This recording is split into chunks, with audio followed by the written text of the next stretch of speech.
Estimadíssimos irmãos e irmãs, muito boa noite. É um prazer muito grande contar com a presença de vocês nesses estudos que são muito esclarecedores aos nossos espíritos, nesta obra fecunda, porque a vida no mundo espiritual é um compêndio extraordinário de informações de muita utilidade para as nossas vidas, que fora psicografada pelo grande Francisco Cândido Xavier, através do benfeitor André Luiz, como se fosse uma espécie de repórter do mundo espiritual, trazendo uma riqueza de detalhes e informações de grande utilidade para que possamos ter uma reencarnação mais proveitosa, mais harmoniosa e equilibrada, possando bem cumprir as nossas missões na atual reencarnação. Esta obra é de uma riqueza muito grande. Estamos estudando a sétima obra, dentro das 13, a vida do mundo espiritual, chamada Entre a Terra e o Céu.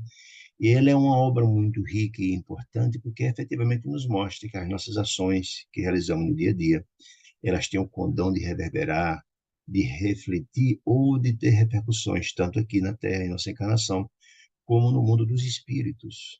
Não é? Ela tem esse condão, junto àqueles que amamos ou que não nos amam. Então, isso é muito interessante. E essas repercussões de nossos atos também, elas se dão no presente, uma ação nossa pode ter repercussão imediata, ou repercussão futura, vindoura, ou ainda o que estamos passando, a nossa dificuldade, nossas angústias, se fruto de que plantamos no passado. Né? Porque a gente planta, a gente colhe o que planta, nos dizia Jesus. Então, é uma obra muito importante. Vamos estudar hoje o capítulo de hoje, capítulo 21 e 22. Esse capítulo 21 nos fala de conversação edificante, de um papo muito importante do ministro Clarencio, ministro do Auxílio Nosso Lar, com André Luiz e Hilário, que são parceiros nessa tarefa de socorro e de assistência, junto à família de Amaro e de Zenóbia, vocês devem estar lembrados, de Zumira, melhor dizendo, eu estou lembrado, que lá no começo do primeiro capítulo fora feita uma prece através da menina Evelina, porque a família de Amaro e Zumira vive um momento muito complicado, muito tumultuado, muito perturbado, de angústia, de desacertos, em função de ter falecido aos 9 anos o menino Júlio, afogado na praia, que desarticulou toda a família, criando sérios atritos, notadamente entre Amaro e Zumira. Depois se viu quando, em resposta a essa prece que chegou ao nosso lar, o ministro Clarencio vem, com André Luiz e com Hilário, em resposta para prestar socorro a esta família. E viu-se, no decurso do tempo, que o problema era mais complexo, que esse problema gerado dentro da família tinha muito a ver com um processo de perturbação profunda, de obsessão profunda da primeira esposa de Amaro, Odila, que um ciúme doentio do marido tentava de toda forma a separação dele, de Zumira, a segunda esposa de Amaro. E aí viu-se também no decurso do desenrolar que o problema era muito mais, era complexo e conexo, que tem outros atores dessa história. E se viu-se desenrolar no decurso dos capítulos que esse problema que chegou ao ponto dessas desarmonias tem origem ainda lá na Guerra do Paraguai, há quase um século atrás, ou mais de um século atrás, na época da história, do fato desenrolado. Né? E viu-se uma série de questões, viu que esse fato tinha conexão, por exemplo, com a situação de Leonardo com Antonina que fora lá na Guerra do Paraguai, Lola Ibarruri, que teve um relacionamento com Leonardo, e que por interferência de Esteves, Leonardo assassina e envenenado Esteves, né? E viu-se também que há uma conexão com hoje, além disso. E qual é a conexão dessa situação? Porque o próprio Esteves, depois dessa situação, depois desse assassinato, quando o Leonardo desencarna, passa a ter um problema fixo dessa morte o tempo todo na cabeça e não reencarna mais, né? E está desencarnado, né? Mas com essa imagem do assassinato na cabeça dele, o perturbando profundamente. Vimos também a figura de Esteves, que foi assassinado, mas que antes de intervir na vida de Leonardo e de Loli Barruri, ele teve um conflito também muito grande no campo pessoal, fora ele casado com Lina Flores, jovem brasileira. E ele Esteves, tinha dois amigos inseparáveis, três militares, ele enfermeiro. Tinha dois amigos inseparáveis, um era Júlio e o outro era Armando. E houve um problema muito grave envolvendo Elina Flores, a esposa dele, de Esteves, com esses outros dois irmãos amigos de coração. Porque ela, Lina Flores, trai o próprio Esteves com Júlio, né? E depois que ele se separa de Lina Flores, que se envolve lá com Lili Barruri, a própria Lina trai o próprio Júlio com Armando, verificando que Armando hoje nada mais é, nada menos é do que o próprio encarnado Amaro. Olha a conexão, né? E viu-se também que aquela Lina do passado, Lina Flores, que envolveu com os três, inclusive com Esteves, e hoje Esteves é Mário Silva, né, que fora noivo que está encarnado, e fora noivo de Zulmira, sendo preterido para casar com Amaro. Olha a conexão. E lá no passado, Lina Flores é hoje a figura da própria de Zulmira, que está casada com Amaro. E veja toda essa teia, como. Por que, na verdade, se foi tratar dessas questões com esses outros personagens, e, em nome de Deus, todos foram assistidos pela espiritualidade amiga, representada aí, notadamente, pelo ministro Clarencio, André Luiz e Hilário, porque tudo tem conexão e que todos precisavam de assistência. Essa é a questão. Vendo esse problema todo envolto, esse novelar dessa história dramática, para entender, ainda falta uma questão a ser equacionada. Primeiro, a questão de que Zulmira continua numa situação muito difícil, doente, perturbada profundamente com a obsessão de Odila. Essa é uma questão que precisa se trabalhar. E que o próprio menino Júlio, hoje desencarnou com 9 anos, afogado na praia, é aquele mesmo Júlio do passado, que foi esposo de Lina Flores, que traiu o próprio Esteves, hoje Mário Silva, né? E que ele, na verdade, encarnou como filho do antigo Armando, hoje Amaro, né? E que desencarnou, mas voltou ao mundo espiritual numa situação dramática, porque tem lesões dramáticas, graves no seu perispírito, em função de ter se suicidado ele lá na Guerra do Paraguai, quando foi traído por Armando e Lina. Ele tentou suicidar tomando veneno e depois, como não conseguiu, se suicidou efetivamente se jogando no Rio Paraguai, morrendo afogado. E tem graves lesões no perispírito sobre isso. E sofre profundamente. E hoje está desencarnado numa colônia espiritual para recepcionar jovens desencarnados, crianças, era o caso dele, chamado Lar da Bênção, né? E no Lar da Bênção, quem cuida dele é exatamente a irmã Blandina, né? Que fora Meimei na última reencarnação que viveu em Minas Gerais, na época de Francisco Cândido Xavier. Pensa ter toda como é interessante. Veja essas conexões, falta ainda resolver duas questões interessantes. A questão da obsessão de Odila, sobre Zulmira, e a questão de Júlio, que precisa reencarnar. E como tinha débito passado envolvendo Amaro, que fora no passado Armando, e a própria Zulmira, que foram no passado Lina, de que ele traiu, que ela traiu, Júlio, e Júlio suicidou. Está tudo previsto, então, para de novo Amaro receber ele na qualidade de filho, e ele vir também na qualidade de filho de Zulmira. Olha que interessante. Por isso que, na verdade, fui contar toda essa história em paralelo, porque tem conexão com o fato originário da prece de Evelina, que foi feita ao mundo espiritual. Certo? Então é por aí que a gente vai se trabalhar. Viu no capítulo passado, e depois, em que naquele acerto de contas, onde desdobrado estava Mário Silva, que esteve no passado, estava Amaro, que foram armando no passado, que em desdobramento se encontraram, e foi aquele atrito muito grande. No final, Esteves, que hoje é Mário Silva, desequilibrado totalmente, invoca a figura do menino Júlio, que está desencarnado. Ele não tinha condições de vir, situação do estado de profunda perturbação, mas essa invocação perturbou-o profundamente, que ele está desencarnado lá no lado da bênção. Então, Blandina, que é a guardiã dele lá no lado da bênção, vem até, Clarencio pedir socorro para ajudar o menino. E por que Clarencio vai? Porque tem conexão tudo com o fato inicial da família desequilibrada de Amaro e de Zulmira. É isso, o síntese nessa história. Quando eles foram lá e verificaram a situação do menino, verificaram a situação era grave, que precisa reencarnar, na qualidade de filho de Zulmira e vindouramente de Amaro. Na volta tem uma conversa muito rica, muito interessante, que a gente vai narrar agora aqui, falando a respeito do perispírito e do corpo de carne, no corpo nosso. E começa assim a narrativa de André Luiz, dizendo assim, olha, quando regressava do ciclo de trabalho, de onde? Do lado da bênção da colônia espiritual para crianças desencarnadas, né? De trabalho e estudo, porque lá, além de verificar a situação dramática do menino, se foi um estudo profundo a respeito do chakra e dos campos de força, tá? Esse estudo está nos capítulos passados, capítulo 20, melhor dizendo, para articular novas providências de auxílio em favor dos protagonistas de nossa história viva, que estava escrevendo quem? A família de Amaro e de Zumira, de Evelina e de Júlio, e mais a situação de Odila, né? Concluí, disse André Luiz, que não me cabia perder aquela oportunidade de conversar com o Clarence, o orientador experiente, ministro do nosso lar, a respeito sobre o perispírito. E o que é o perispírito? O perispírito é a vestimenta do espírito. Nós temos dois corpos no meio. Nós temos um corpo perispiritual, que é, digamos, a morada do espírito.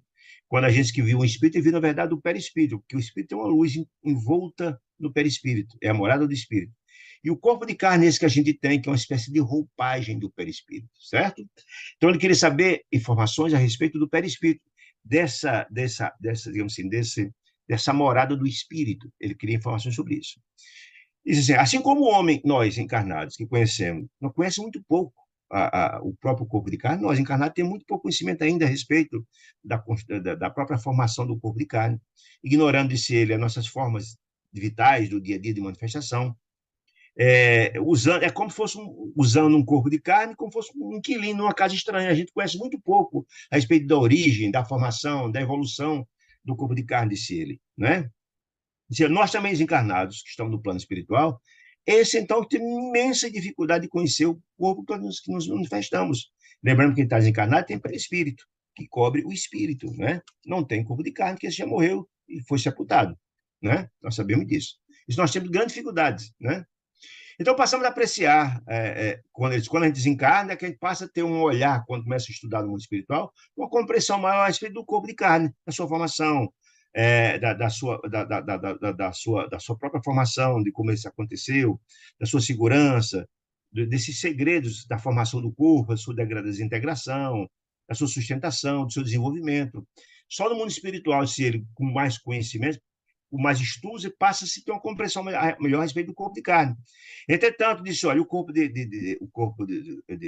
o perispírito ainda tem muitos enigmas, né? Muitos enigmas a respeito do perispírito, que passamos a utilizar quando ele desencarna. Passa a ser nosso veículo de transporte, o veículo da manifestação do espírito desencarnado. Disse ele. Mas, ó, lidamos no mundo da vida maior. Por que chama de vida maior? Vida maior porque o espírito é eterno. Ou seja, desde que o espírito foi criado, ele tem uma continuidade que vai até a vida presente, quando desencarna, e ela continua o espírito. O corpo de carne, não. O corpo de carne é a casa temporária do espírito, enquanto está encarnado. Depois que o corpo de carne, que tem prazo e validade, desencarna, ele morre, mas o espírito continua sua jornada, o espírito é eterno, o espírito não morre, né? Você fala vida maior, ele fala a vida do espírito. Se nós não somos daqui da Terra, nós viemos cumprir missão aqui, mas nosso mundo, na verdade, é o de lá. Que a gente morre e volta, morre e volta, morre e volta. O corpo de carne está abandonado e volta para lá, mas o espírito é o mesmo, continua o mesmo a sua trajetória. Por isso que precisa fazer um esforço para se renovar, para se transformar. Só, lidamos na vida maior, no mundo espiritual, com o corpo sutil da mente, que é o perispírito. É a casa do espírito, digamos assim. Pelo menos na esfera em que nos situamos, no estágio espiritual que ele se encontra, né, diz ele, acentuando, pouco a pouco, os nossos conhecimentos, que ainda são precários, dado o estágio espiritual ainda de André Luiz, que não é um espírito evoluído ainda, né? Quanto às peculiaridades que não diz respeito ao perispírito, quer dizer, os estudos a respeito do perispírito, eles não têm ainda com profundidade, que é algo muito complexo, certo? Que eles não têm essas informações aprofundadas sobre isso, né? Reparei que Hilário, o companheiro, lembramos que André Luiz, quando a última encarnação, fora médico, e Hilário, o companheiro, também fora médico, tinha curiosidades, né? E ele disse, olha, Hilário também tinha curiosidade semelhante, não podia perder a oportunidade daquela do ministro Clarence, um ministro do nosso lar, com grande conhecimento, com dar sérios esclarecimentos, e lembremos que eles estavam os dois coletando informações para escrever esta obra. O grande objetivo dele, acompanhar Clarencio, para buscar apontamento para escrever essa obra. Porque no mundo espiritual, gente, não existe o mundo espiritual, quando mais evoluído, mas tudo é planejado. Essa obra foi encomendada, foi estabelecida, e foi dada a incumbência a eles pegar subsídio. Então, nada acontece por acaso. Tudo isso foi preparado adredemente, com muita antecedência, planejado. No mundo espiritual, mais evoluído, não existe, digamos assim, improviso. Não existe improviso. Eu só vejo que a bateria está meio complicada aqui. A bateria aqui do computador. Não existe improviso no mundo espiritual, né? Então, ele dizia exatamente isso. E precisava dessas informações, pegar essas informações todas, de sorte que pudesse trazer esses subsídios para o livro, né? Está nos dizendo isso, né? Então, olha, inegavelmente dizer será difícil alcançar o grande equilíbrio que nos otorga o trânsito definitivo para as eminências dos espíritos puros. Olha, a nossa jornada de espíritos em desenvolvimento, para chegar ao nível de espíritos puros elevados, ao último estágio evolutivo, isso decorre muitos, às vezes milênios, depende do esforço que cada um venha a estabelecer, no sentido de se renovar, de se transformar. Tanto é que, ora, ministro, negavelmente será muito difícil alcançar esse equilíbrio, o ápice do nosso processo evolutivo, que nos otorgará o trânsito definitivo para um patamar de espírito puro. Aí eu disse, sim, sem dúvida, é algo muito complicado, muito difícil, né? Olha, para que tivéssemos na crosta, o ministro vai explicar, olha, para chegar a esse patamar, até chegar aí, para que tivesse na Terra, na crosta, encarnado, um vaso tão aprimorado, ou seja, o nosso corpo de carne aprimorado como é hoje, lembremos, o nosso corpo de carne hoje é fruto de um processo evolutivo de milênios. O homem das cavernas, o Neandertal, era um corpo completamente diferente do nosso.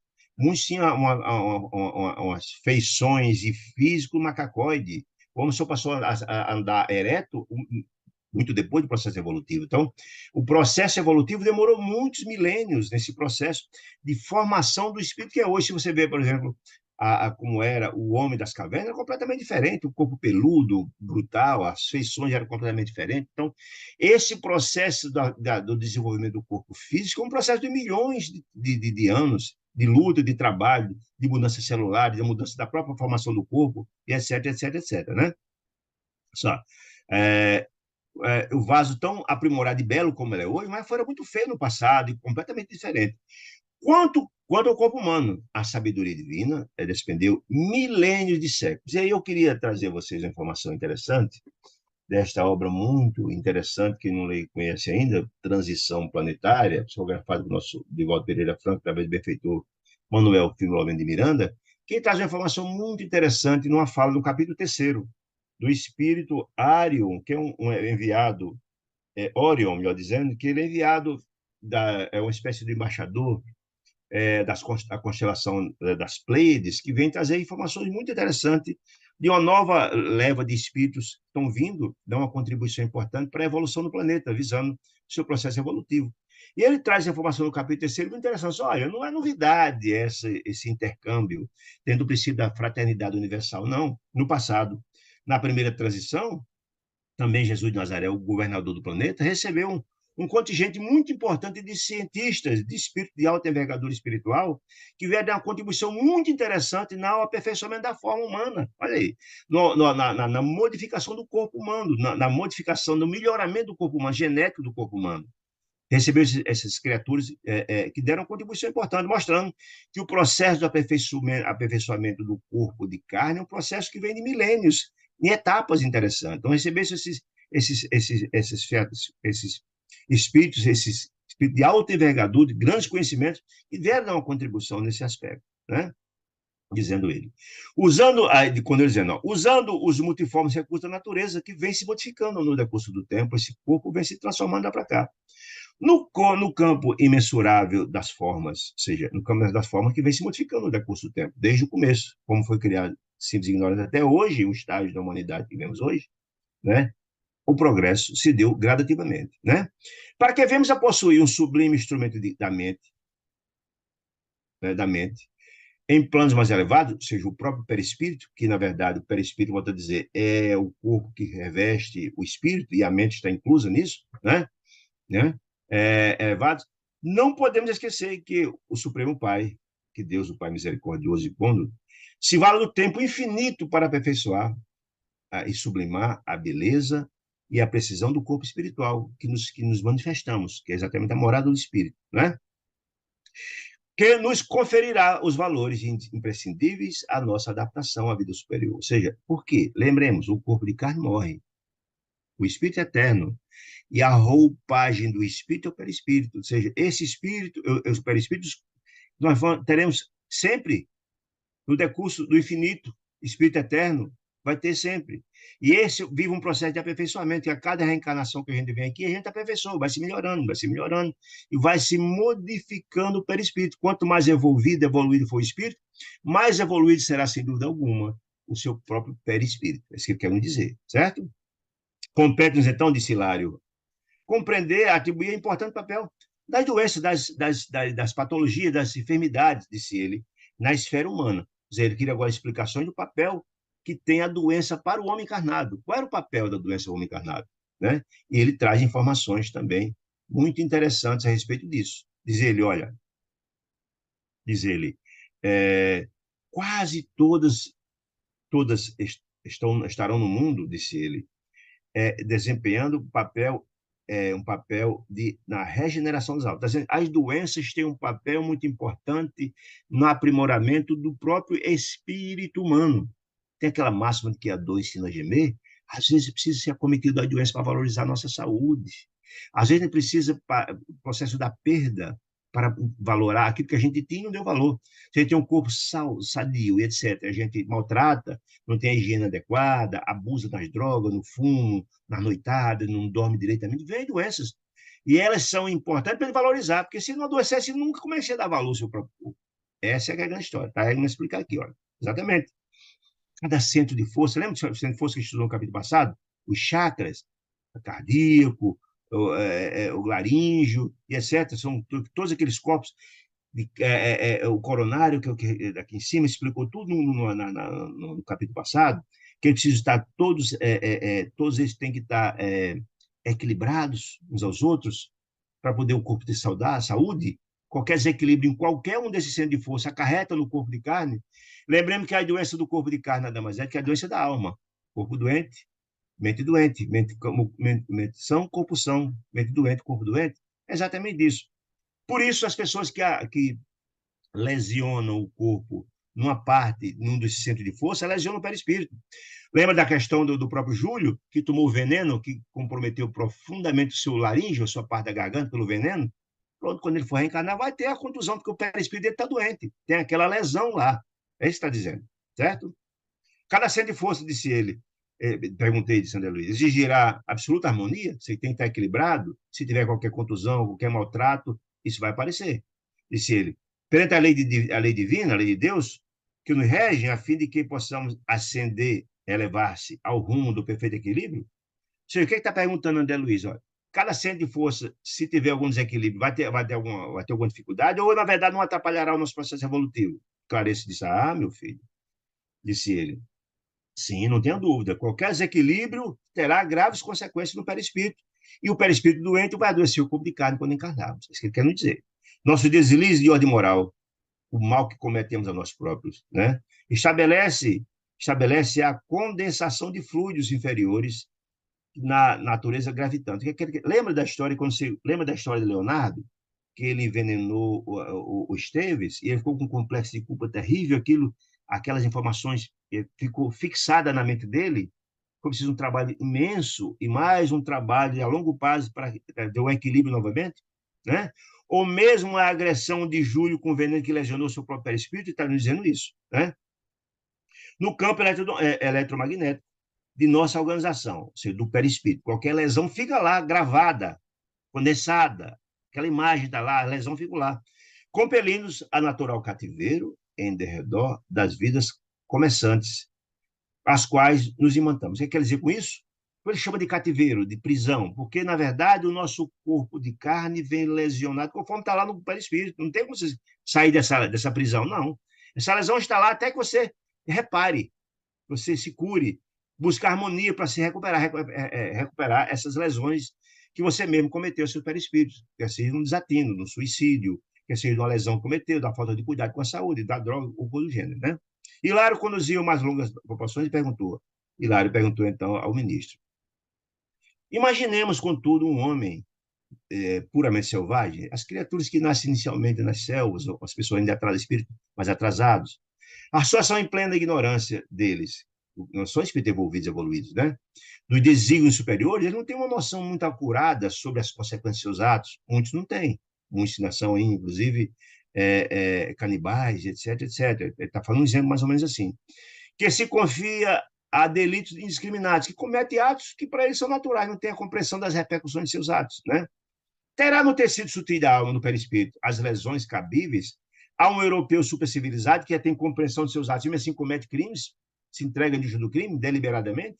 A pergunta é essa. O Clarice sorriu e disse, meu amigo, vamos devagar, disse ele. Ó.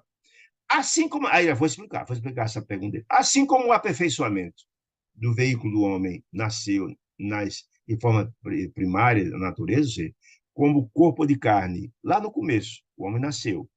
Lembra, o corpo de carne é temporário. E o perispírito é eterno, porque o espírito é eterno. Mas lá no começo, o homem das cavernas, o processo foi devagar. Começou lá atrás, a forma foi modificando gradativamente, célula e tal. Todo o processo vem de lá para cá se aprimorando no decurso do tempo.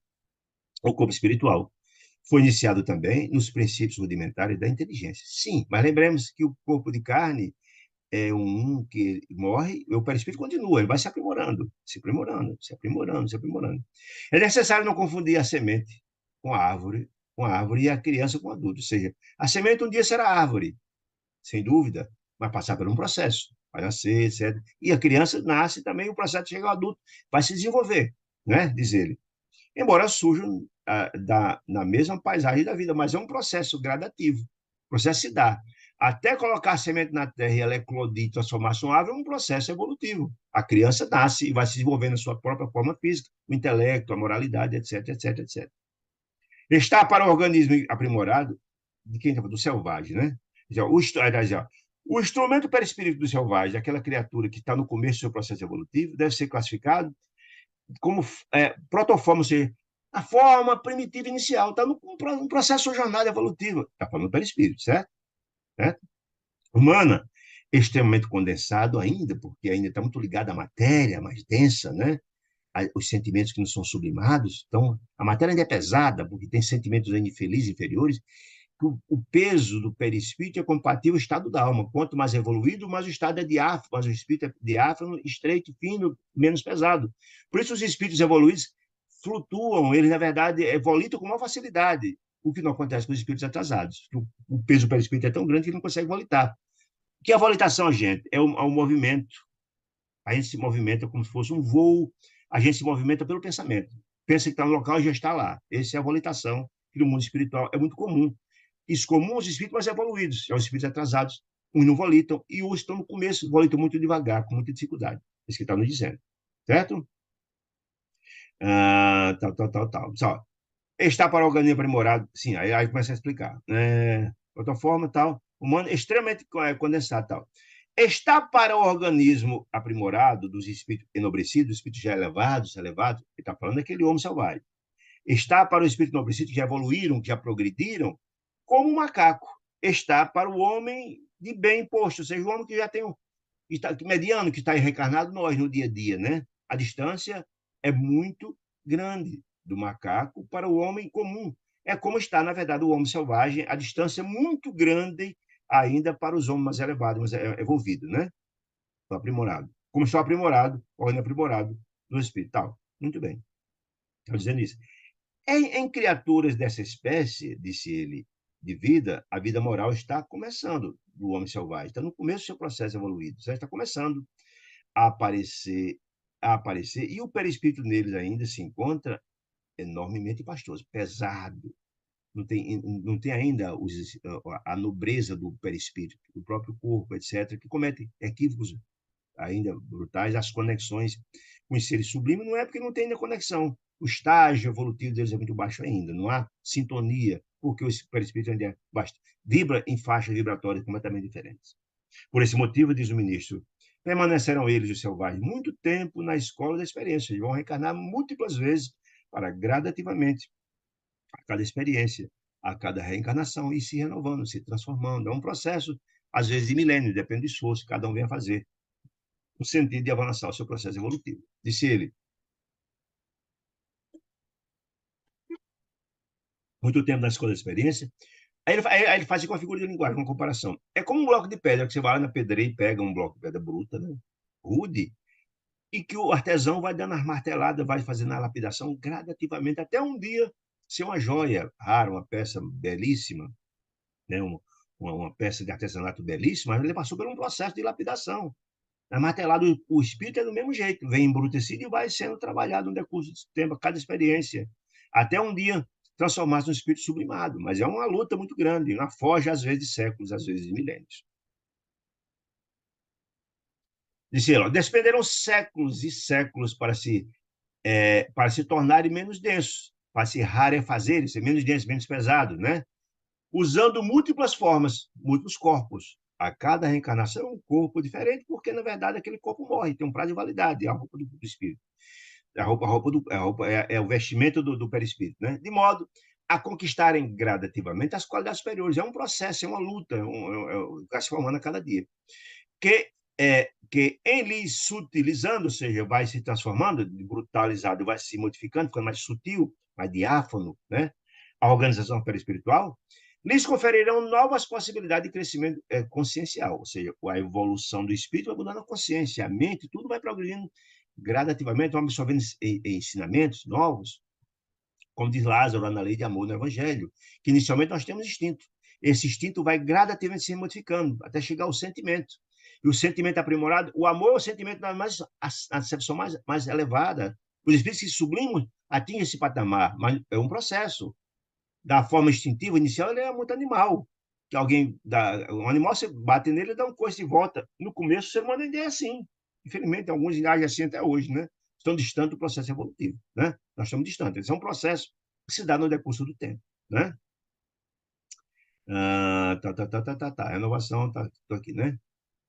O instinto e a inteligência, disse ele, o instinto e a inteligência, em estágios distintos, pouco a pouco se transformam em conhecimento e responsabilidade, e semelhante renovação que se dá no decurso do tempo, outorga ao ser mais avançados equipamentos de manifestação mais sublimado, mais aperfeiçoado. Lembramos, Jesus diz lá no começo, numa célebre conversa com Pedro, depois de um dia em Cafarnaum, um diálogo muito interessante da pregação da Boa Nova, ele conversando com Pedro, diz, olha, Pedro, o grande papel nosso papel, nossa missão dele, Jesus, como sendo o portador de Deus, do seu evangelho, capaz de transformar o coração do homem, nosso papel vai trazer a humanidade, nosso evangelho de redenção, de amor e redenção, e a finalidade é aperfeiçoar o homem, transformar o homem, é criar no coração do homem o reino de Deus. Ou seja, a modificação espiritual do homem está em se modificar, se renovar. E o único caminho da renovação do coração do homem está no evangelho, é o único caminho da sublimação, a vivência do amor, da benevolência, da indulgência, do perdão e da transformação. Então, o principal papel dele foi trazer à humanidade esses conhecimentos capazes de transformar o homem. Então, um dia, o perispírito vai se evoluindo conforme passa a ter compreensão das questões celestiais e passa a vivenciar. Vai transformando seus atos. E transformando os atos mais sublimes, vai ter modificação de imediato na moralidade, que tem repercussão imediata no perispírito. Isso que está nos dizendo. Né? O prodigioso corpo do homem, disse ele, na crosta, corpo de carne, foi erigido pacientemente no curso dos séculos. E o delicado veículo do espírito, o perispírito, que é a roupagem do espírito, nos planos mais elevados, vem sendo construído célula a célula na esteira dos milênios de sucessão. Ou seja, a cada passagem nossa pela carne, dependendo do nosso estágio evolutivo, quando a gente volta para o espaço, a gente volta mais aperfeiçoado, com as lições que aprendemos aqui, na escola da vida, né? E aí sim vai se modificando gradativamente esse perispírito, vai ficando menos denso, vai ficando mais diáfano, mais sutilizado, menos pesado, facilitando toda a sintonia com as entidades mais sublimes e o processo de evolitação mais belo. Quanto mais sublimado, mais belo. Os espíritos puros, as informações espíritas mais elevadas, são todos muito belos. E quanto menos feliz o é, mais dantesco é. Feições brutalizadas, a moral horrível, vestimentas terríveis, compatível estágio de cada um de nós, né? Diz ele. Muito bem. E com um olhar significativo, Clarice disse, olha, até que nos transfiramos de residência, aptos a deixar, em definitivo, os caminhos das formas, o que ele quer dizer com isso, gente? Chegará um estágio do espírito que chega a um patamar evolutivo que ele precisa mais reencarnar, precisa mais voltar aqui para o planeta Terra e nem outros compatíveis com reencarnação mais. Não haverá uma necessidade. O que tinha de se avançar e a importância da reencarnação de provas, de aprendizado, ou expiações no redimir do mal do passado, quem não comete esse tipo de coisa não se mais reencarnar. Não, não há necessidade. Os espíritos já residirão em mundos espirituais compatíveis que não se vai reencarnar, estamos dizendo isso, né? Colocando-se na direção das esferas do espírito puro. O espírito puro é um espírito estágio evolutivo, estágio muito dos mundos, os mundos mais felizes, que não há, esse sim não há necessidade de reencarnação de jeito nenhum, onde nos aguardam os inconcebíveis, os inimagináveis recursos do Supremo Sublimação. É que a doutrina católica chama do céu, os espíritos mais sublimados, de grande envergadura espiritual, com a distinção muito, muito simples, porque no céu que os irmãos católicos falam com todo respeito, lá ninguém faz nada, ninguém trabalha, isso é contrário à inteligência do Pai. Que os espíritos, quanto mais se sublimam, mais têm tarefa de ajudar Deus no processo de educação dos espíritos mais renitentes, mais infelizes, né? É um processo onde os que têm mais ajudam os que menos têm. É o processo da família universal. Se na família encarnada é assim, imagina na família celestial. Então não tem sentido no céu, onde os espíritos que chegam a um patamar, nada fazem. Quem vai dirigir o mundo e educar os mais ignorantes? Então, com todo respeito, mas não tem sentido algum. Certo? Então, claro, esse calor, mas o assunto era muito importante, onde ele ficou, disse, olha, disse ao ministro, recordei, disse ele, os inúmeros casos de moléstias obscuras no meu trato pessoal. Ele fora médico, e ao mesmo tempo, André Luiz morreu de um câncer, né? Teve vários problemas de saúde. Disse, olha, de certo, ministro, a medicina escreveria gloriosos capítulos na Terra. Ele perguntou, recordei, tal. De certo, a medicina escreveria gloriosos capítulos na Terra, evoluía, avançaria sobre essas questões do perispírito, as questões das doenças, das moléstias, sondando com mais segurança os problemas e as angústias da alma, as loucuras, etc. Né? E ele saiu e me confirmou, sim, gravá-lo usar mais tarde, confirmou ele. O que significa isso? Diz André Luiz lá atrás em outra obra, que no dia que a humanidade compreender que a doença do corpo nada mais é do que a doença da alma, e a ciência dará um salto extraordinário. Passará a trabalhar a alma. E chegará, inclusive, o momento em que se, na verdade, fará cirurgias na própria alma. Porque se olha que você trata o perispírito, você trata o corpo tabela. O nosso corpo de carne nada mais é do que, na verdade, uma cópia do corpo espiritual. Se você trabalha o corpo espiritual, e ele não disse que no futuro será possível, os tratamentos espirituais, as cirurgias espirituais é feito no perispírito, não é no corpo de carne. Porque curando o corpo de carne, cura exatamente o perispírito. Cura o corpo de curando o corpo perispiritual, melhor dizendo, cura o corpo de carne, que um é reflexo do outro.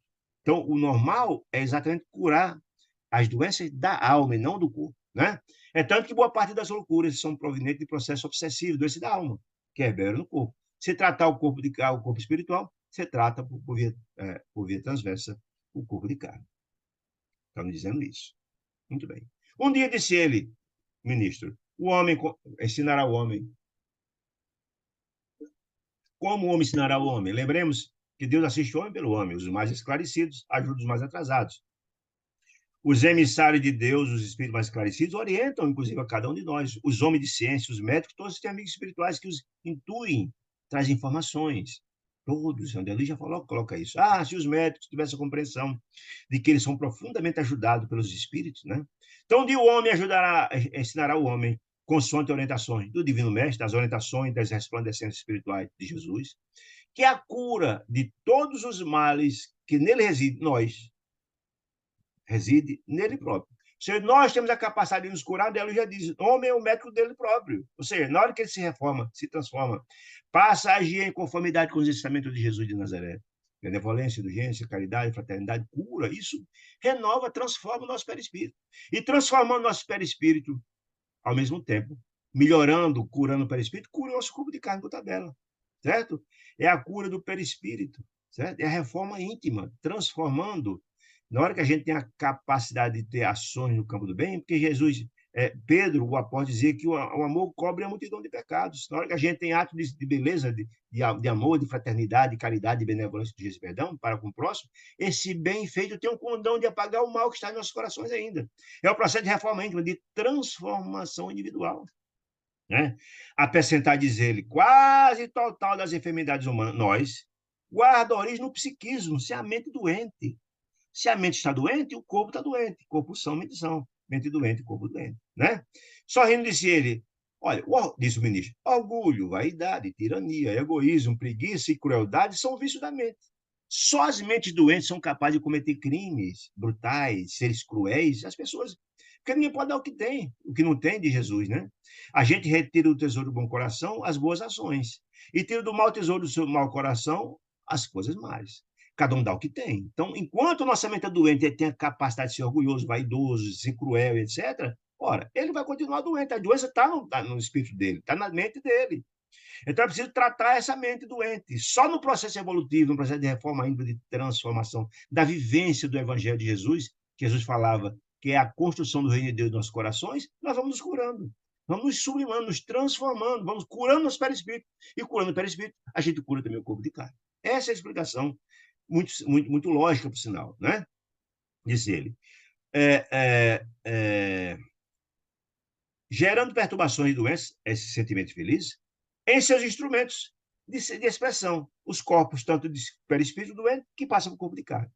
No objetivo de aprender, aí onde ali, no objetivo de aprender, perguntei, é por isso mesmo que, disse, ele perguntou, que existem os valos purgatoriais? A doutrina católica chama dos purgatórios, a doutrina espírita chama dos umbrais, as regiões que circundam a Terra, que as criaturas, quando desencarnam em estado lamentável, de angústia, de desarmonia, de crimes, etc., vão pensar nas regiões purgatoriais, né? As regiões trevais, de dores e angústia. É por esse momento que existem os vales purgatoriais, disse André Luiz, depois do túmulo, depois da morte.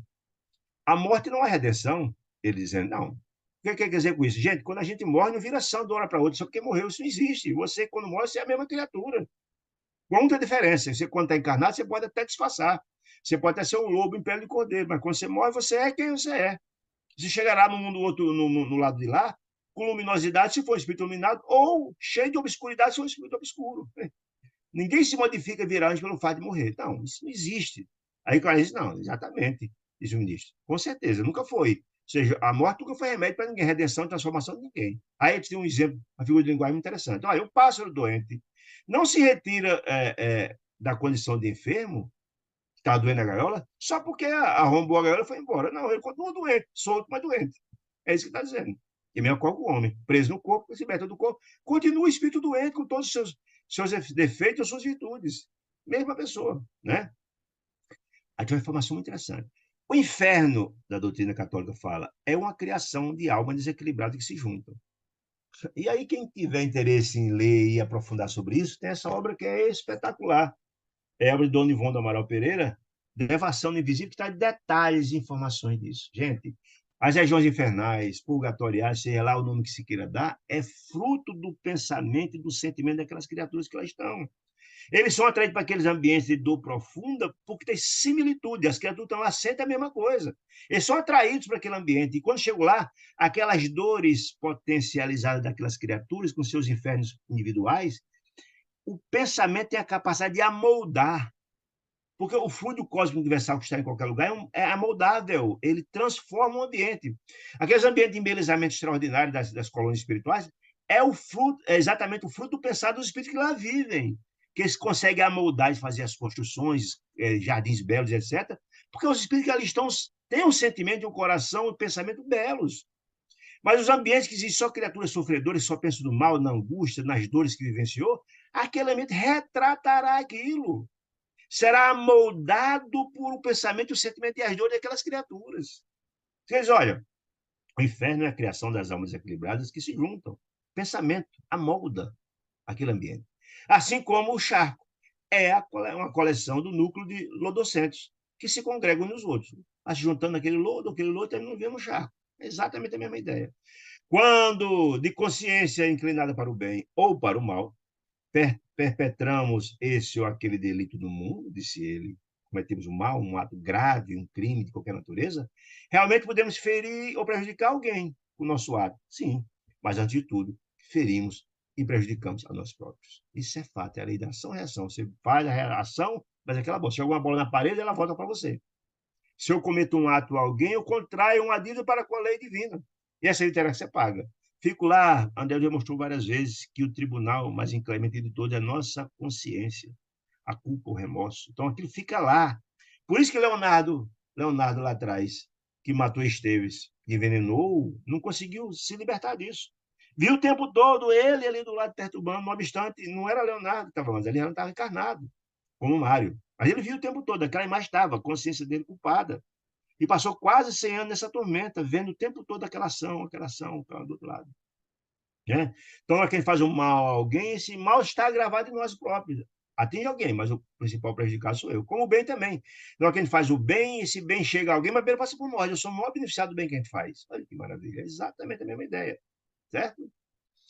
Se eliminarmos a existência do próximo, matamos alguém. Nossa vítima receberá dos outros tanta simpatia dos que o amam, né? Que em breve se restabelecerá nas leis do equilíbrio que nos governam, vindo muitas vezes em nosso auxílio, porque nós somos o mais miserável que fizemos o mal àquela criatura. Ele sofreu sim, mas nós somos o pior. Nós contraímos uma dívida para com a lei de Deus, certo? E às vezes ele se recupera e vem por piedade, por bondade, vem nos ajudar. Acontece vários casos de criaturas que foram prejudicadas que vêm em auxílio, por piedade, bondade, grandeza e perdão, ajudar aquela criatura, aquele irmão infeliz que cometeu um ato contra ele. Né? Muito antes, muito antes que possamos recompor os fios dilacerados de nossa consciência.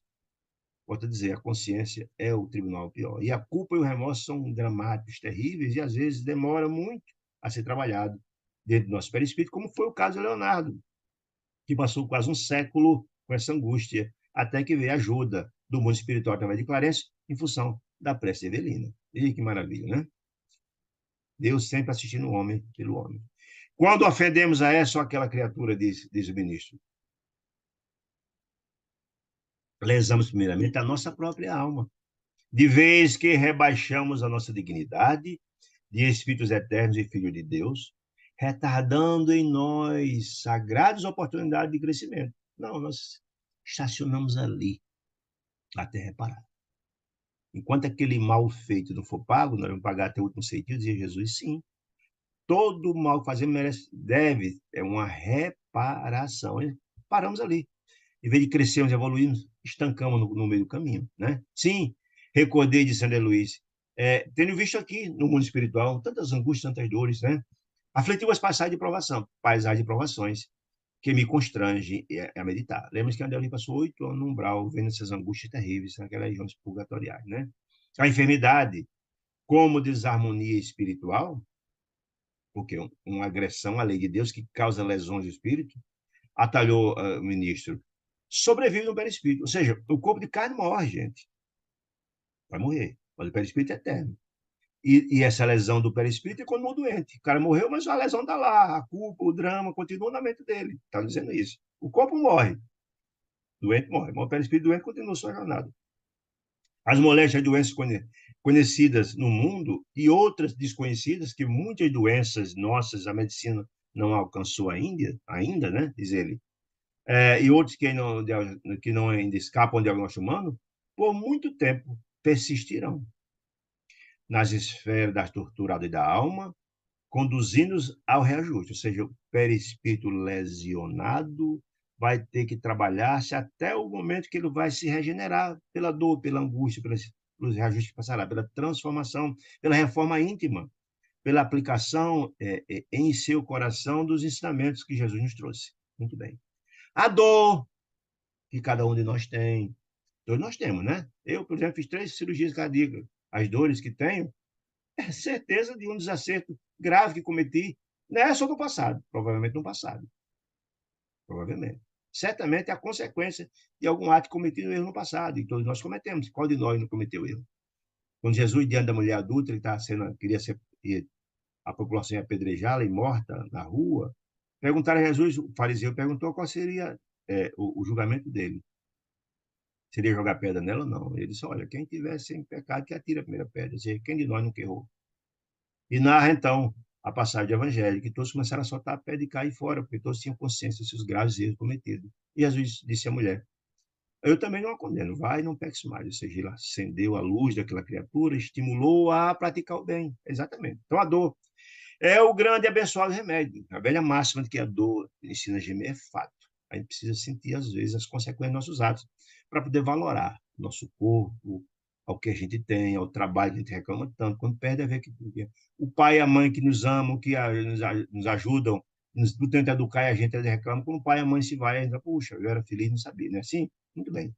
Reeduca-nos, a dor reeduca-nos a atividade mental, porque de tanto doer das doenças nossas, saber que nós cometemos, nós somos gerador daquela doença, nossa mente vai se educando. Que se cometer de novo, outras dores virão, e fomos nós os responsáveis pelas nossas dores, né? Não foram os outros. Então, a dor educa a atividade mental, reestruturando as peças de nossa instrumentação do perispírito e polindo os fluxos anímicos das nossas ações, de que se vale a nossa inteligência para desenvolvermos na jornada para a vida eterna. Ou seja, a dor é uma oportunidade, né? As nossas angústias, tendo a compreensão de que ela é consequente dos nossos atos, na hora que tem essa compreensão, a gente vai buscar errar menos, porque saber de Jesus que a gente colhe o que planta, né? Então, o que estamos colhendo hoje é o que plantamos no passado, ou nesta encarnação ou no passado. E só teremos boas colheitas se plantarmos a boa semente, se fizermos o bem. Não tem outro jeito. Essa é a grande compreensão que a gente tem que ter. Não é possível colher sem plantar. Né? Muito bem. Muito bem. A dizer aqui, ó. Depois do poder de Deus, diz Clarence, do poder de Deus que tem a capacidade de mudar qualquer coisa, a dor é a força capaz de alterar o rumo de nossos pensamentos, compelindo-nos a indispensáveis modificações com vistas ao plano divino a nosso respeito. É um ensino, gente. Sem dúvida, uma dor é um ensino. E de cujas execuções não podemos ferir. Ou seja, se eu venho uma aprovação rude, difícil, de graves angústias, e tento escapar, por exemplo, no suicídio, me suicido para não ter uma vida dolorosa, difícil, angustiante, pode ter as consequências pior, bem pior ainda. Lembra que Júlio atrás, porque foi traído por Lina, né? Por Lina, ele tentou suicidar com veneno, lesionando seu perispírito. Depois piorou ainda, não conseguiu, depois suicidou pulando no rio. As lesões estão lá no perispírito dele. É exatamente o que eu quero dizer. Adianta fugir pelo suicídio, que depois vem grave, as consequências são piores ainda. Tem a dor que estava antes, que ele não estava suportando, e agora tem as dores decorrentes das lesões de suicídio que ficam, né? Ficam, né? Sem grave prejuízo para nós mesmos. Se o que fizermos, quanto mais erros, vamos ter que reparar no futuro, né? Nosso domicílio, porém, assim, eles estavam tudo numa ida, porque lembra, eles estavam, essa conversa toda estava acontecendo, essa conversa, porque eles estavam indo atrás de socorro e de auxílio para quem? Para a família de Amaro, Zulmira e Odila, que ainda falta tratar. Eles trabalharam os outros todos, ainda falta trabalhar, falta socorrer esse povo. Eles estavam indo buscar socorro para Odila, que estava profundamente perturbada, que estava profundamente cheia de ódio no coração, perturbando profundamente Odila, Zulmira, obsidiando-a. E ela dizia que era porque que amava muito o marido, mas o próprio ódio dela tentando matar a Odila estava prejudicando profundamente o próprio marido que amava, a Evelina, que era filha. Ela nem conseguia perceber diante do ódio, né? E nem também estava ligada no filho que estava lastimavelmente doente no mundo espiritual, que era Júlio, que ela também não lembrava de nada dentro do ódio. Veja como o ódio cega, não é? Muito bem. Então, estava chegando, então, ao local onde ia buscar ajuda para Odila, né? E aqui termina esse capítulo. E vamos começar, então, o capítulo 22, Irmã Clara. E aí, é interessante que a gente entenda como é didática essa obra. Mas se eles vão buscar alguém que vai falar a alma perturbada, complicada e revoltada e cheia de ódio de Odila, precisa encontrar alguém que tenha a capacidade de tocar a alma, que tenha um amor sublimado. Então, nesse encontro que eles vão ter com Clara, eles vão trabalhar exatamente um tema que, para nós que estamos aqui encarnados, é muito importante: o uso da fala.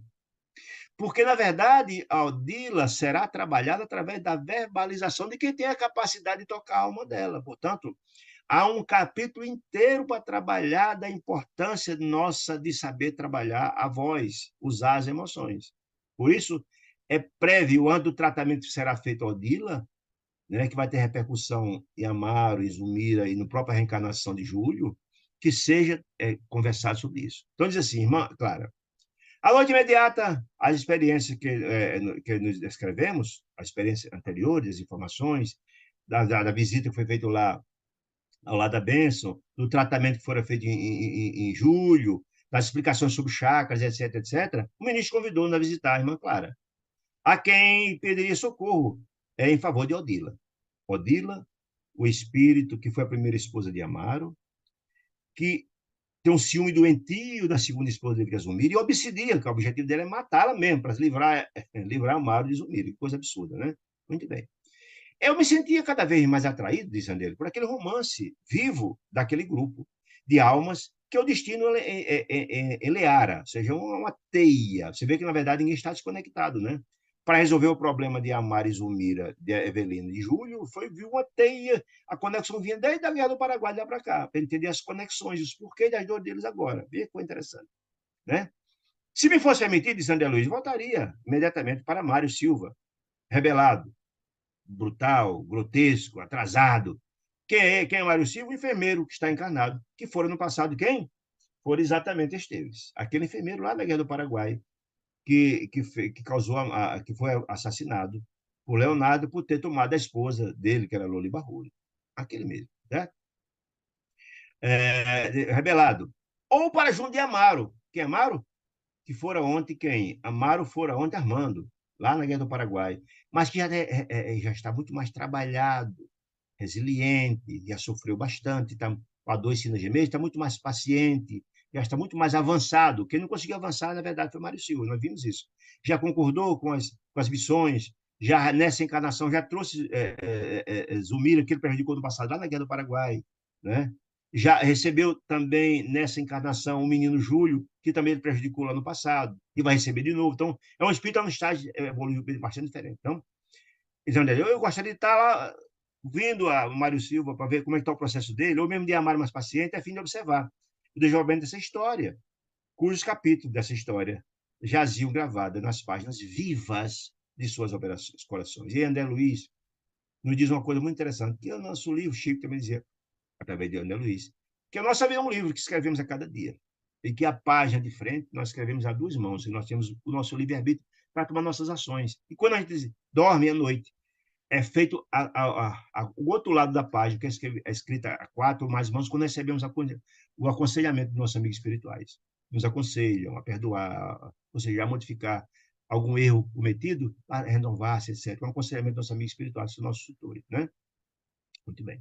Todavia, era necessário esperar. Ou seja, era necessário esperar para voltar lá para Mário Silva, para voltar para Amaro, uma vez que a gente precisa encontrar agora uma ajuda para quem? Para Odila, porque se não ajudar Odila, não vai adiantar nada. Zumira continua uma situação dramática, definhando e pode até morrer, desencarnar. Então, o ponto fulcral para resolver aquela questão inicial, que foi o fruto da prece da menina Evelina, está lá posto. Ele apenas nesse capítulo agora mostrou toda a teia para a gente entender que as nossas dores de hoje são fruto das dores dos atos cometidos no passado. Esse é o objetivo. A obra mostrar que nossos atos têm graves repercussões com o passado, a nossa dor de hoje. Era essa a história. Ficou longa, cansativa, assim, mas é importante mostrar. Então, a solução para a desarmonia da casa de Mari Zumira só vai existir com a solução do trabalho de Odilo, trabalhar o coração dela. Por isso, vamos buscar conversar com a irmã Clara. Muito bem. Enquanto, assim, então era necessário esperar. Estavam buscando a intimidade clara. Descia o luar, ele começa a dizer o ambiente, estava chegando na casa dela e tal, com o cérebro preso às preocupações resultantes do trabalho que nos exigia atenção. Indaguei então a Clarence. Ele estava chegando, ele estava na viagem, estava volitando até chegar onde morava a irmã Clara. Então perguntou a André Clarence, ministro, escuta, por que está buscando a cooperação? Você não poderia resolver esse mesmo problema? Disse ele. Né? Você não poderia resolver essa questão? Você não conseguiu trabalhar na mente lá de Esteves, no passado, que hoje é Mário? Você não conseguiu trabalhar na mente de Armando, que hoje é Amaro? Não conseguiu desdobrá-los e conversar com eles? Disse ele. Não lhes favoreceu o retrocesso da memória até os recuados dias da Guerra do Paraguai? Porque não conseguiria doutrinar. Doutrinar significa conversar, tentar mostrar os caminhos, renovar o coração. Também de nossa digitosa irmã, Odila, porque o senhor não conseguiria, não? A pergunta foi essa. Então Clarence disse, meu amigo, você não iludes. Ele disse, olha, você está, ouvindo, tolerante, dizendo, ilude-se. Você se ilude que achar que eu posso equacionar o problema de Odila. Não, não tenho condições de resolver. Não tive condições de resolver o problema de Odila, como não tive condições de resolver totalmente o caso de Mário. Mário continua revoltado. Foi importante ele compreender as angústias dele, mas eu não consegui modificá-lo. Ele continua revoltado, continua embrutecido, não aceitando as modificações, as sugestões do plano espiritual de modificação. Não, eu não tenho como mudá-lo, né? Aí disse ele, ó, nem sempre doutrinar, conversar, será transformar. Transformar é uma outra história. Se tocar a alma da criatura, ele sentir que efetivamente está equivocado. Tem que ter um amor que eu não possuo ainda, disse ele. Eu tenho a capacidade de ver a exterioridade, de intervir nas questões que estão acontecendo agora, mas não tenho condição de modificar profundamente alguém. Não estou nesse patamar. Efetivamente, disse ele, guardo alguma força magnética suficiente desenvolvida, disse ele, capaz de operar sobre a mente, desdobrar, etc., dos nossos companheiros em recuperação. No entanto, ainda não disponho do sentimento sublimado. Eu não tenho ainda, não sou portador ainda do divino amor fraternal, capaz de tocar a alma humana, suscetível de garantir a renovação. A criatura só se sentirá renovada se sentir tocada em profundidade. Alguém chegar lado a lado, compreender a dor e tocar na alma para destravar onde está travado lá o problema, né? Disse ele. Sem dúvida, dentro das minhas limitações, disse ele, estou habilitado a falar, a inteligência, conversar, doutrinar. Mas doutrinar e modificar são coisas distintas, né? Mas não me sinto à altura de redimir corações, transformar, tocar corações. Não, não tenho essa compreensão, não tenho esse patamar, não tenho essas qualidades da alma ainda. Para esse fim, para decifrar os complicados labirintos do sofrimento moral, tem que ter alguém que tenha capacidade de destravar onde está a trava da dor imensa, da profundidade, do ódio. Eu não tenho essa capacidade. Não é aconselhar, é imprescindível, disse ele, haver atingido mais elevados degraus da humana compreensão. Ou seja, só os portadores do divino amor fraternal têm esta capacidade, que eu não tenho ainda, disse ele, né? Dispõe-me a desfechar nosso interrogatório, mas Clarencio indicou que estava chegando, enfim, a casa de Clara, a residência de Clara, que, segundo ele, era uma residência grande, parecia um colégio, né, a casa dela, porque ela ministrava grandes cursos na própria casa dela, uma espécie de internato para a moça, mas ela fazia curso, aplicava curso, uma mulher de grande sabedoria, de grande bondade, etc. E na própria casa dela recebia grupo de 30, 40 pessoas e prestava curso na casa dela, né? Esse ele. Claro, a anfitriã não morava no estabelecimento de ensino, mas a casa dela era um verdadeiro educandário, onde ela dava os cursos dela, né? Então, as assembleias que ela organizava para dar os cursos, né, naquele salão. Dezenas de alunos, segundo ele, tal, em grupo diverso, sem qualquer ideia de escola comum, né? Mas ali, sim, era assinalado grandes conhecimentos que ela prestava, né? Aí começou a trazer digamos, as características físicas e espirituais da própria irmã Clara, essa irmã nobre, as características físicas de semblante claro, de olhos muito lúcidos, né? Com traços aristocráticos, né? Disse ele que ela era como se fosse uma Madonna, uma mãe, um gesto muito maternal, né? Apesar de ser uma mulher meia idade, nem tava, não era velhinha, né? Meia idade, né? Mas de uma beleza extraordinária, como espírito, né? Estendeu as mãos, disse ele, para acolhê-los e disse, e então, Clarencio disse a ela que pedindo desculpa que ela estava no meio de um curso que ela estava dando, né? Por isso a importância de falar sobre a fala. Ela está falando exatamente sobre a fala, que é o instrumento que ele utiliza, que vai utilizar vindouramente para tocar a alma de Odila. Por isso trouxe aqui um capítulo só para a gente entender a importância da fala. Olha que coisa maravilhosa, né? Então, Clarice pede desculpa interromper, você está dando um curso e tal. Disse, não se incomode, disse ela. É um curso rápido, uma conversação. E o objeto desse curso é exatamente a importância da voz a serviço da palavra. Olha que coisa interessante. A voz como instrumento do pensar da alma que reverbera na palavra, e temos que ter um cuidado imenso ao verbalizar as nossas palavras. Dentro daquela máxima de Jesus, e a gente tira as coisas boas do nosso coração, tira as coisas más do mau tesouro do coração. Cada um dá o que tem. Então, tem que ter muito cuidado com as palavras que possam erguer ou, ou colocar alguém no desfiladeiro, né? Mas você pode participar, disse ela, fique tranquilo, nossa aula é uma simples conversação, disse ela. Sente-se, fica à vontade, né? Disse ela.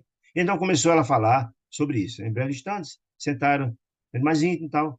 Aí ele disse, olha, aí ela começou a falar. São 12, tal, tal, tal, tal. Ele disse, olha, conforme estudamos, disse a irmã Clara, na noite de hoje, isso era a noite, estava desdobrado, A palavra, qualquer que seja ela, a palavra que verbalizamos, surge invariavelmente dotada de energias elétricas, ou seja, ela tem um poder imenso. As pessoas que têm a capacidade de utilizar adequadamente a palavra têm um poder de cura, de transformação imenso. Tem energias elétricas específicas, liberando raios de natureza dinâmica. Então, lembrado quando estudou lá nos capítulos passados sobre o pensamento, e claro, esse dizer que o nosso pensamento é uma espécie de exteriorização da nossa alma, é uma exteriorização, porque ela, exato esse pensamento é o que a gente tem para dar, bom ou mal, né? Muito bem. A voz. Por isso mesmo, disse ela, em todos os nossos campos de atividade, a voz, nos tonaliza a exteriorização, ríspida, alegre, suave, bela, né?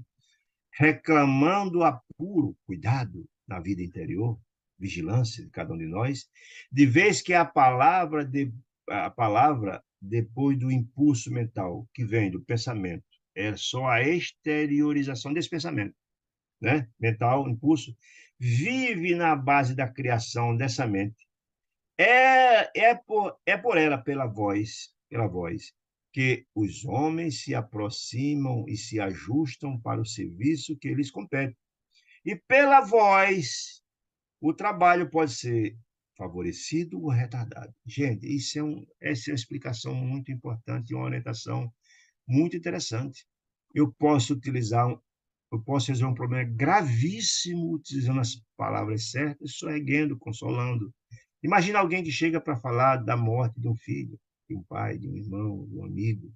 Se utilizando as palavras inadequadas, você pode deixar aquela criatura num choque terrível. Você pode ter a doçura, a bondade de conversar. Ou um fato grave que você usa as palavras certas e consola, soega, traz, harmoniza, né? Compreensão, afeto, amor. Ou às vezes uma questão simples, e você usa as palavras erradas e você cria um drama, uma confusão, um atrito, uma briga. Então, a voz, a palavra, que é a voz, que é a modulação da palavra, ela é muito importante no espaço e no tempo, né? E então, uma simpática senhora, isso é o curso que ela estava dando, que eles estavam ouvindo, Clarencio, André Luiz e Hilário, né? Uma senhora interrogou: escuta, irmã, mas para que temos a solução do problema? É indispensável jamais nos escolarizar, ou seja, não usar, não perdemos o controle ao usarmos a palavra. Sim, disse ela, claro. A cólera não. A cólera é um descontrole. É um descontrole. Você perde a sua lucidez e você solta os cachorros, como diz no popular. Não, a cólera nunca. Né? As pessoas não podem colorizar. Porque o encolerizado, ele perde a lucidez, perde o equilíbrio, aí não aproveita ninguém. Ninguém tira o proveito de alguém encolerizado, que xinga, que faz e acontece. Não. Tá. Aí só, a cólera não passa de um curto-circuito. Eu achei isso extraordinário. Um curto-circuito das nossas forças mentais. O que é um curto-circuito? Você pega um fio que está um pouquinho descascado e aquele fio, quando toca no outro, dá aquele choque. Dá aquele choque, aí eles partem o fio. Quem está perto tem um choque, é uma confusão danada, e às vezes falta energia, é uma confusão, é um choque, né? Ou seja, o que é então, é uma exteriorização de nosso desequilíbrio. Essa é a grande verdade. Esse é um curto-circuito, como se fosse um fio, né? Por defeito de quem? Da instalação do mundo emotivo nosso. É o fio descascado de nossa mente. Que na hora que a gente tem um desequilíbrio, a gente exterioriza na voz e agride, faz, bate, faz e acontece. Né? Arremessando raio destruidores, simples. Você xinga, fala, ofende, faz e acontece. Não é assim? Às vezes vai vir de fato, briga, um drama, né? Fios de arremessar raios destruidores, sim, de cólera. Você tem um veneno, né? Ao redor do nosso espaço. Disse ela, em tais ocasiões, quando acontece a cólera, se não encontrarmos naquele ambiente onde nós estamos encolerizados, junto de nós, alguém com material isolante da oração, que ajuda a equilibrar a oração, e da paciência, que apazigua, não deixe isso para lá, por favor, tal. Paciência. O subdesequilíbrio de nossas energias estabelece os mais altos prejuízos da nossa vida, porque o pensamento desvairado, em se interiorizando, provoca a temporária cegueira.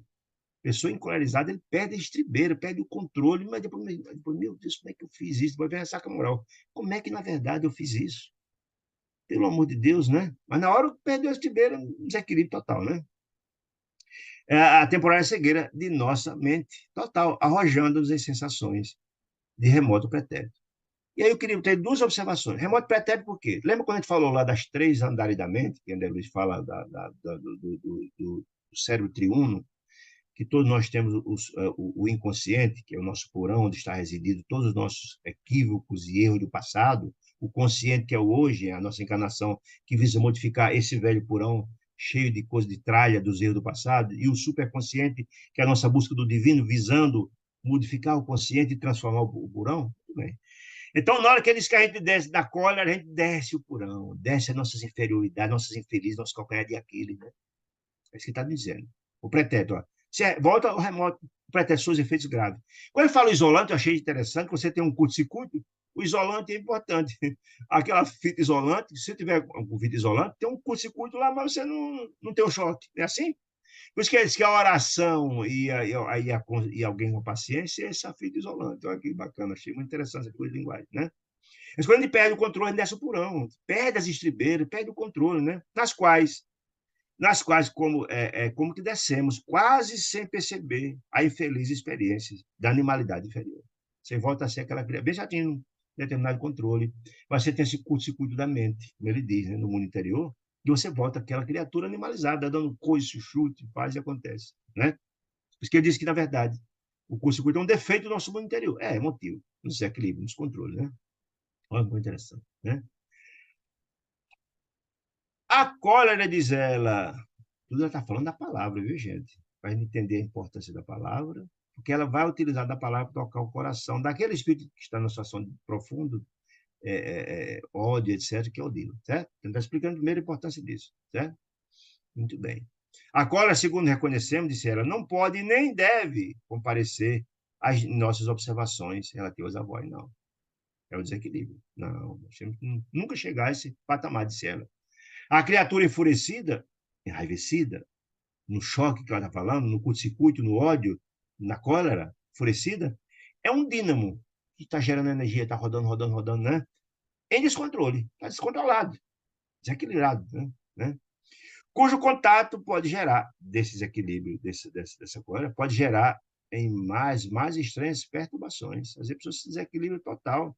Ou que está em cólera, ou aquele que recebe a descarga terrível. A gente cria profundas inimizades terríveis de uma vida inteira por causa de uma briga, às vezes, sem tanta importância, por um desequilíbrio. O cara falou o que não deveria falar, falou em pensar, até nem é verdade, mas o desequilíbrio, o cara saiu chutando, pau barraca, como diria o popular, criando sérios atritos, ofendendo e acontecendo, né?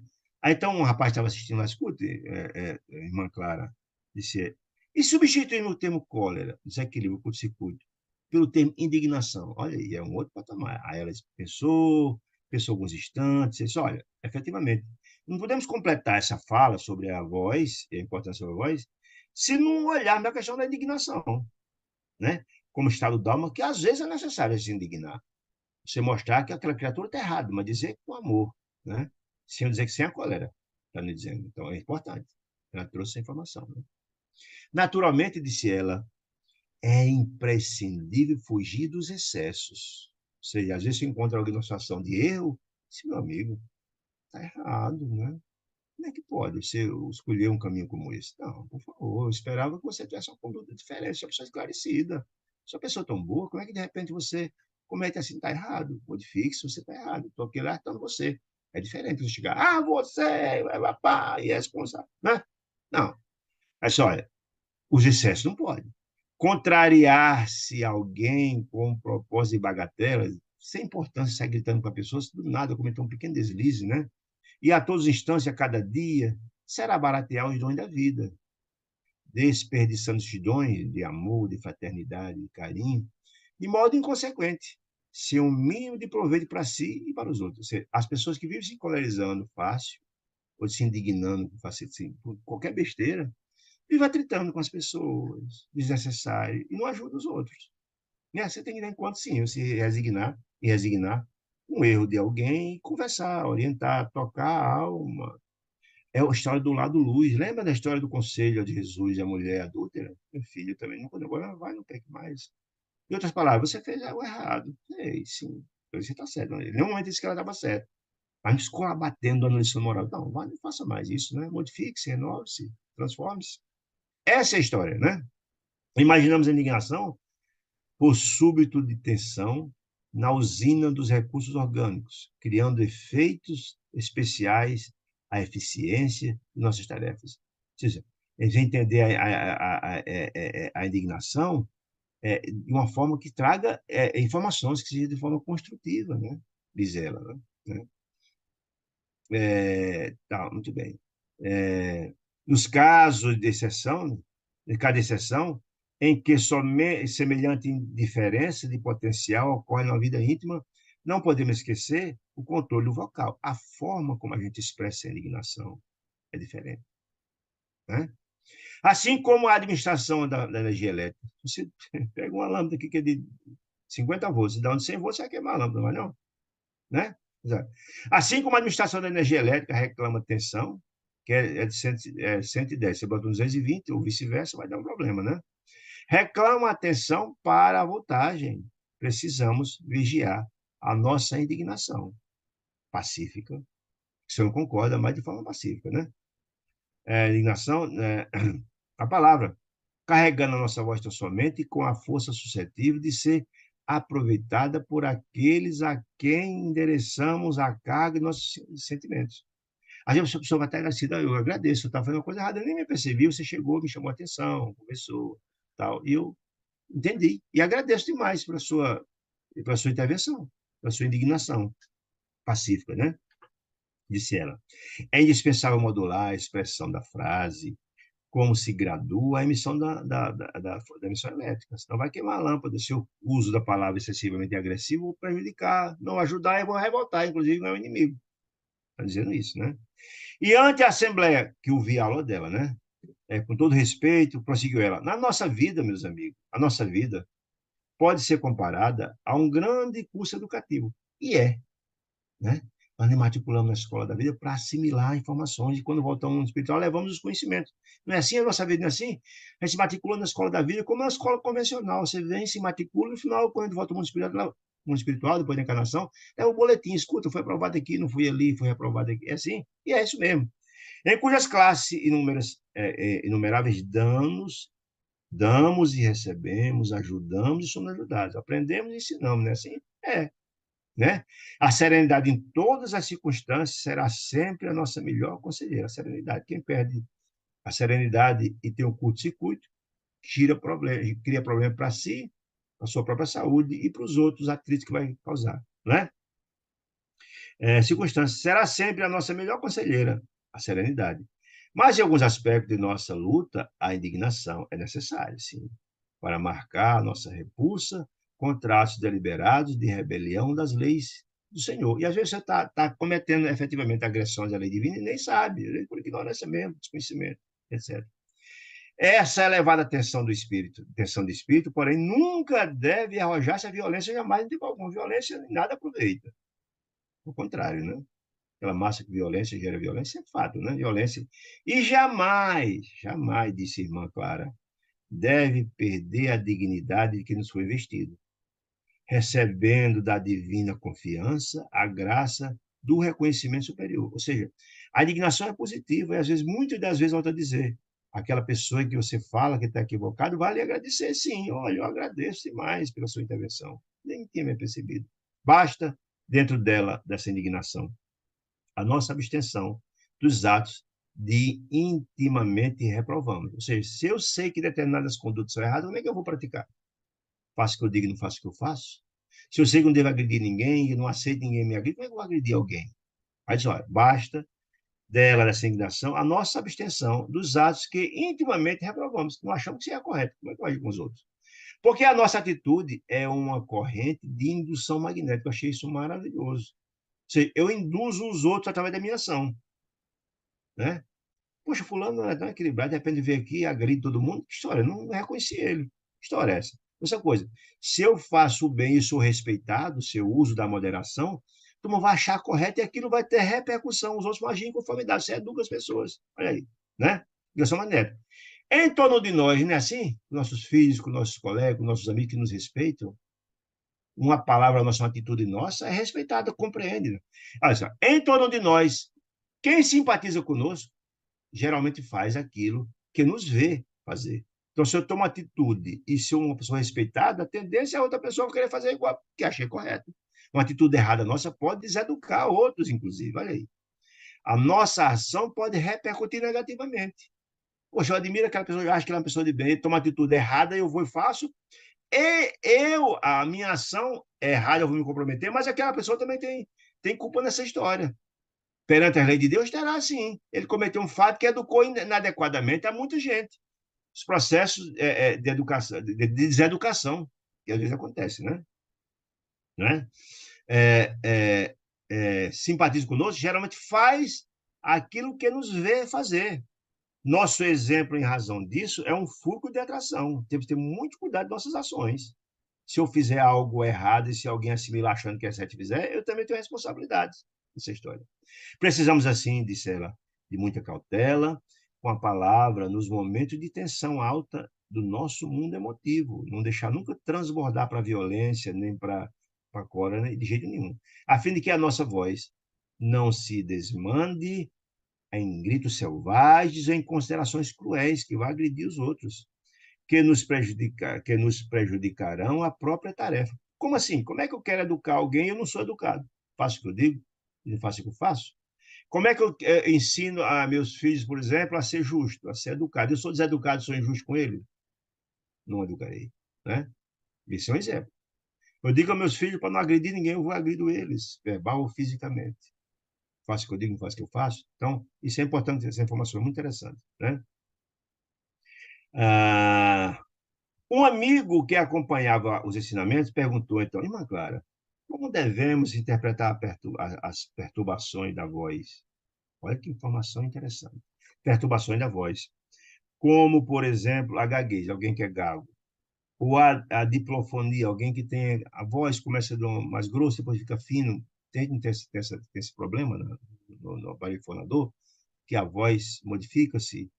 É um constrangimento muito grande, mas tem. Mas como é que eu posso interpretar a situação? Pessoal, sem dúvida, disse ela, os órgãos vocais, olha que coisa interessante essa informação, experimentam igualmente lutas e provações. Ou seja, se eu lesionei meu aparelho fonador, meu perispírito, né?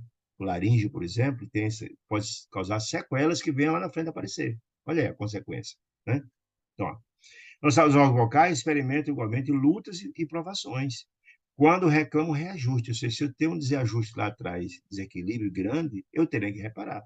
E venho com esses defeitos, pode ser da gagueira ou esse problema, de forma que eu passe, sim, esses constrangimentos, eu aprender a valorar. Olha aí. As pessoas, por exemplo, que vêm numa reencarnação, por exemplo, que tem as condições, tem recursos, não ajuda ninguém, vem na próxima bem pobrezinho, sentindo as dores, a fome, a miséria, para aprender a valorar. Olha aí, nós somos meros usufrutuários dos bens que Deus nos dá. Né? Então, lutas e provações, por intermédio da voz, disse ele, praticamos vários delitos. Sim, às vezes a gente comete graves delitos. A voz tem a capacidade de sorrir alguém que está na lama com uma palavra de consolo, de aflição, ou de jogar alguém na lama no despenhadeiro, com uma palavra ofensiva, agressiva. Pode alguém cometer um suicídio, por exemplo, num caso como esse. Ou desequilibrar completamente, enlouquecer. É possível, sim. Né? Praticamos vários delitos de tirania mental e, através dela, da fala, né, da voz, nos cabe reparar os delitos contraídos. Olha aí, os débitos contraídos. Quer dizer, cada débito contraído eu terei que, na verdade, reparar. Né? Volto a dizer que todas as informações sobre a importância da voz, por isso que ela tem a capacidade de tocar a alma humana, já tem esse patamar, beleza? Ela está qualificada para efetivamente trabalhar Odila, que precisa de toda uma renovação e transformação. As enfermidades dessa ordem, da gaguez e dessa questão da fala, dessa ordem, compelem-nos, quem tem, ao trabalho de recuperação no silêncio, o constrangimento. Você evita falar, porque é um constrangimento. Imagina, a pessoa assim, vai falar em público, por exemplo, fazer uma palestra, um negócio, tem dificuldade, não? É um constrangimento. Então, esse constrangimento da dor, do constrangimento, vai fazer com que ele repense da importância do uso da palavra. Olha aí, interessante. De vez que sofrendo as alheias observações dos outros, a reprovação e algum bullying por alguma coisa, por assim dizer, meio que ser exteriorizado, né? Aprendemos pouco a pouco a governar os próprios impulsos, afeiçoando-se ao bem. Então, tudo tem suas razões, gente. Nada é por acaso. O acaso não existe, certo? A orientadora, que falava com absoluta simpatia aquele grupo, terminou com primor, com uma beleza, terminou a fala dela de forma maravilhosa, todos ficaram muito felizes e tal. Então, Clara convidou, então, depois de concluir a fala, chamou, então, o ministro Clarence, André Luiz e Hilário para uma conversa, porque exigiu falar com ela, estava no curso, interrompeu, pediu para ela se esperar e para depois ter o um entendimento com ele, né?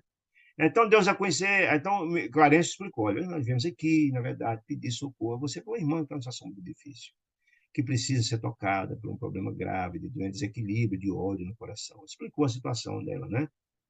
Alguém na Terra precisa ouvi-la, disse ele. Alguém tem a capacidade que a senhora tem, a fim de modificar-se, né? Por isso a importância dela falar sobre a palavra, né? Aí tem lá quando ela perguntou com carinho as peculiaridades, quem é, como aconteceu, dessa história toda. Ela queria saber de tudo, né? Pretendia realizar. Clarencio resumiu o drama, explicou toda a situação de Odília, né?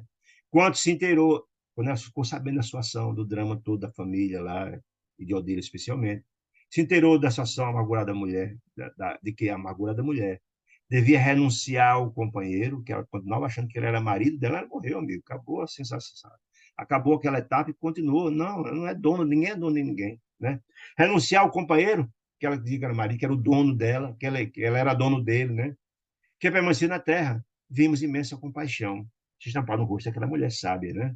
De olhos enevoados de lágrimas, disse, não chegou a cair, mas ficou com os olhos cheios d'água, né? André Luiz disse, compreendi que a nobre instrutora, aureolada de sabedoria, de seus valores morais, trazia consigo profundas mágoas no manifesto. Ela não disse nada, mas tocou tão fundo a ela que certamente ela já passou algo semelhante, ou alguém em relação a ela, ou no passado ela própria, que ela não disse quem, mas deixa aqui deixou aqui em interrogação de que forma, que ela sensibilizou profundamente e se emocionou ao ouvir o relato sobre Odila, né?